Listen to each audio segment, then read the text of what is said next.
सक्दैनन्। अनि त्यहाँबाट गौरीलाई थाहा हुन्छ उहाँले सत्य कुरा बोल्नु भएको छ। अनि त्यहाँबाट फेरि गौरीले धर्मेलाई प्रश्न गर्छिन्, तपाईको श्रीमती रहेछ अनि मलाई चाहिँ यो के बनाएर छोड्नु भएको, यो पेटको बच्चालाई अब के गर्नुहुन्छ, मलाई के गर्नुहुन्छ भन्दै त्यहाँ गौरी चाहिँ एकदमै धेरै रिसाएकी हुन्छन्। तर गौरीको त्यो कुरा सुनेर यता धर्म बोल्न नसकेपछि गौरीले चाहिँ रिसको झोकमा धर्मको गाला चड्काएकी हुन्छन्। अनि त्यहाँबाट यता पार्वतीले नै भन्छन्, उहाँले भनेको प्रश्नको उत्तर दिनुस् त, किन उत्तर नदिनु भएको भन्दै त्यहाँ पार्वतीले पनि धर्मेलाई कुटेका हुन्छन्, यानि कि झापड हानिरहेकी हुन्छन्। पार्वती र गौरीले धर्मेलाई झापड हानेको देख्दाखेरि चाहिँ म एकदमै धेरै खुसी भएको थिएँ। के तपाईहरू पनि खुसी हुनुभएको थियो?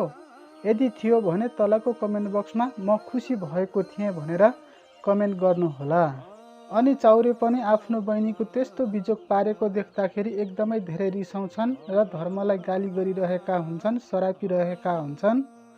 अनि त्यहाँबाट रात धेरै नै छिपिसकेको हुँदाखेरि चाहिँ यता पार्वतीले भन्छन्, दाजु आजलाई छोडिदिउँ, म भोलि तपाईँहरूको घरमा उहाँलाई लिएर आउँछु अनि त्यहाँबाट दुधको दुध पानीको पानी छुट्याउनु पर्छ भन्दै पार्वतीले चाहिँ धर्मेलाई आफ्नो घरमा लान लाग्दाखेरि यता चाउरेले भन्छन्, फेरि कलकत्ता भाग्ने आँट नगरेस् है, यदि भाग्न खोजिस् भने तेरो म खुट्टा सुट्टा काटेर तँलाई म मर्स्याङ्दीमा बगाइदिन्छु भन्दै त्यहाँ चाउरेले चाहिँ धर्ममाथि आक्रोश पोखिरहेका हुन्छन्।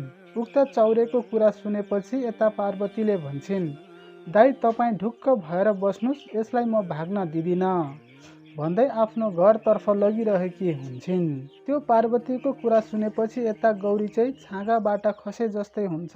उसलाई लाग्छ कि यो सपना हो कि विपना हो, छुट्याउनै गाह्रो भयो भन्दै उनी थचक्क भुइँमा बस्छिन्।